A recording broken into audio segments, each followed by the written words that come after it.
Alright guys, welcome back to Generally Outdoors. So today I'm going to be doing a comparison of my cookpot collection, if you can call two cookpots a collection.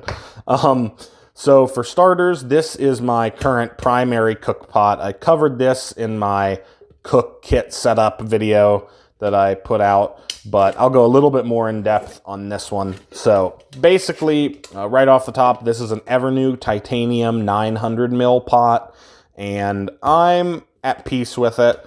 I do have a few gripes about it. First off, one that is just the nature of a titanium pot is that since it's so lightweight and thin, it will warp when you put it on the heat, so the lid will tend to pop off.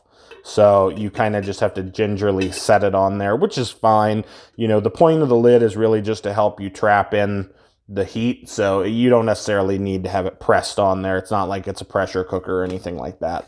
My next gripe is the handle. The handle is too small for the size of this pot. When you get it really filled with water, it can be kind of tricky to hang on to. Now, given I have bigger hands, so it's kind of awkward for me to put two fingers in there, but the other thing is, I wish that this had this same silicone tubing that the lid has around the handle, because since it's so small, the handle gets very hot. Now, it's not the end of the world. You just have to remember to grab it with a bandana, but it's one of those things, you know, when you're spending, I think this pot was $50 or $55, you don't necessarily want to have to deal with those things. And the final gripe for me is the graduation marks that's on here. Now, it does have stamped graduation marks that are stamped into the metal, so you don't have to worry about paint or anything rubbing off and you losing those graduation marks. Also, you can see them inside the pot because it's stamped in. However, my gripe is, you know, obviously I'm an American, so I'm not super skilled at converting standard to metric on the fly. So the only graduation marks it gives you are 300 and 600 milliliters and 15 and 25 ounces, which, you know, I can kind of eyeball it, and it never really needs to be that exact, but it's one of those things. If you're going to put them on there, make them something that's a little bit more standardized for, you know, what people are going to be doing with it, which is measuring out water for their freeze-dried meals and such. So anyways, that's my thoughts there. However, the one thing that is kind of cool is this one has a little pour spout on it, sort of like a tea kettle. It just humps out on the rim there. So say you wanted to cook pasta or something like that, you could hold the lid on and pour the water out. Pasta would stay inside and you'd be good to go. So to tell you the truth, guys, I wouldn't recommend this particular pot. I would probably recommend to you the Toaks 900 milliliter pot. I checked today on REI, and they have them for $45, which is cheaper than what I paid for this one, and much cheaper than what they're asking for it now. So with that being said, you know, it doesn't have the silicone around the handles, but the handles actually fold around the pot.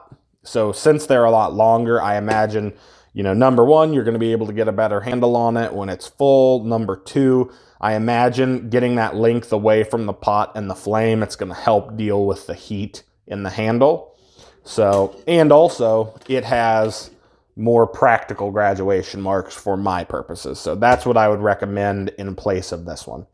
Moving on, this is my Stanley, I believe it's called the Adventure Cook Kit set or something like that. I'm not exactly sure, but if you went on to Amazon and searched Stanley Adventure Cook Set or something like that, you'd find it. It's $15 on Prime right now, which is a great deal in my opinion.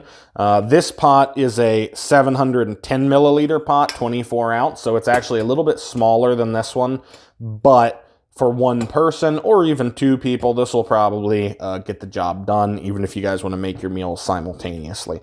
So right off the bat, obviously it's Stanley brand, which means it's made for specifically for the American market. I'll say that.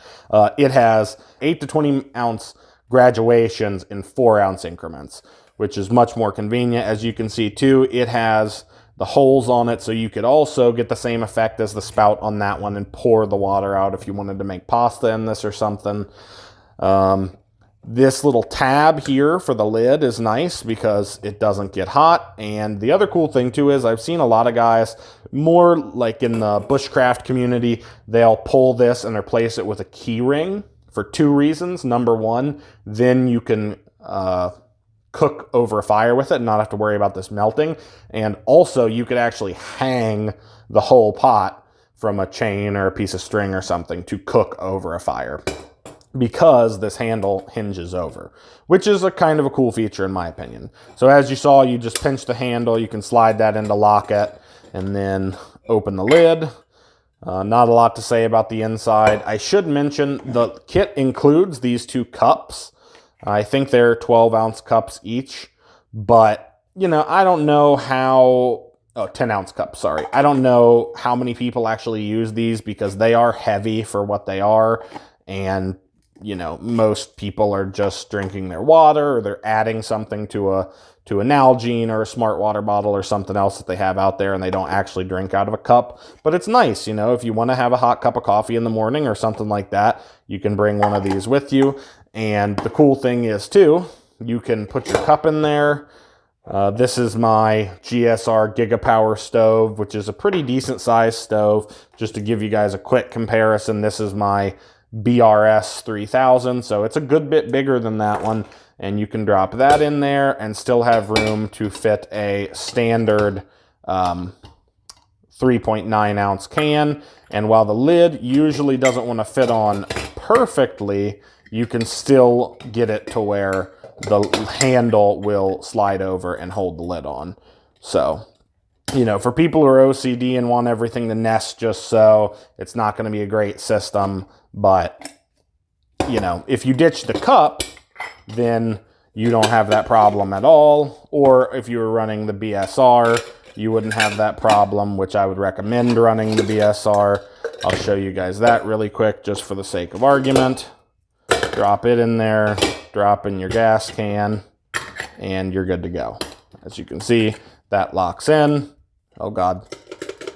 Yep, and you're good to go. So, anywho, I hope you guys found the information in this video helpful. I know a lot of people have raved about this pot, which is why I'm going to hop on the bandwagon and recommend it as well. You know, for the price, I think it really is worth it. One last thing I did want to show you guys too, just so you have a frame of reference as far as weight goes. So this is my go-to pot, like I said, and it weighs in at 3.2 ounces, which is pretty lightweight. In comparison, this one without anything in it weighs 7.3 ounces. On a separate note, the Tokes pot that I recommended in the place of this one weighs 4 ounces, so it's a little heavier, but I think it's definitely worth that 0.8 ounces to get a pot that's going to work and function better for you. So anyways, if you guys have any questions, just leave them in the comments and I'll do my best to help you guys out and get them answered for you. But other than that, I hope you enjoyed the video and thanks for watching.